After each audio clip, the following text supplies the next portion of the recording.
Good morning, mabuhay, and blessed be God forever. For today's video is ipapakita ko yung mga kaganapan ng Wednesday. Yes, nung Wednesday pa nga ni ang video na ito. Kaya't samahan nyo ako maghanda dahil magkakaroon kami ng victory party mamaya. Sa makikita nyo ay with feelings nga talaga ang aking pagmi-makeup dyan. Oh my God. Sobrang OA ng tao na to. Na para bang sobrang sarap. Victory party lang naman, pero yung makeup pak na pa. Sa mga oras nga po na yan ay sobrang excited na ako. Hindi ko na nga po alam kung tama pa ba ang ginagawa ko. Kung may kulang ba sa akin, may mali ba sa akin, pangit ba ako, kapalit-palit ba ako, then why? Hala, hindi yun kasama.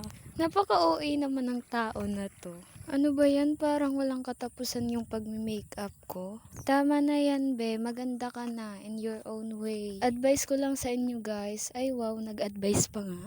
Kung saan kayo masaya, then go for it. Kung saan kayo nagiging mas confident, bakit? Bakit nyo papakinggan yung mga sinasabi ng ibang tao? Like, maganda lang yan dahil sa makeup. Big no! Kung saan ka maganda, then be confident. Hayaan mo silang tumahol dahil lang totoo, kaya sila tahol ng tahol sa'yo is nai-insecure sila. Kumbaga, natatalbugan mo lang yan.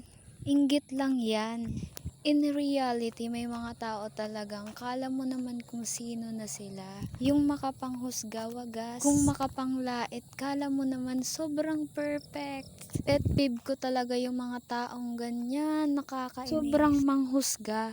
Yung sobrang manglait ng ibang tao. Kala mo naman hindi tumatapak sa lupa. Sana kainin ka ng lupa, be. I know na hindi lang naman ako yung may kakilalang ganyan. Yung sumusobra na ang ugali. Perfect ka, perfect ka. Yung tipong yung gusto lang niya yung nasusunod. Ano be, anak ka ng kontraktor? Kahit anak ka ng kontraktor, be, wala akong pake.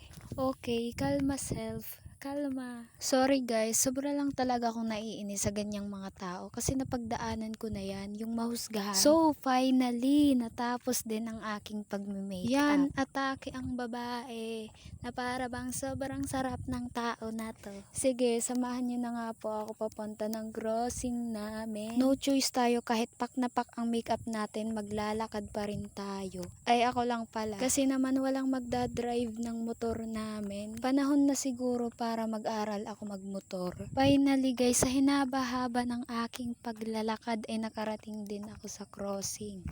Mag-aabang na ako ng sasakyan. Nakakainis lang guys dahil sabi sa GC namin is 4 daw yung start ng event. Kaya dito muna ako sa bahay ng kapatid ni mama magtatambay. Dahil nga 7 PM pa ang start ng event. By the way guys, mag-start na ang event namin. Papakita ko na lang sa inyo ang mga kaganapan.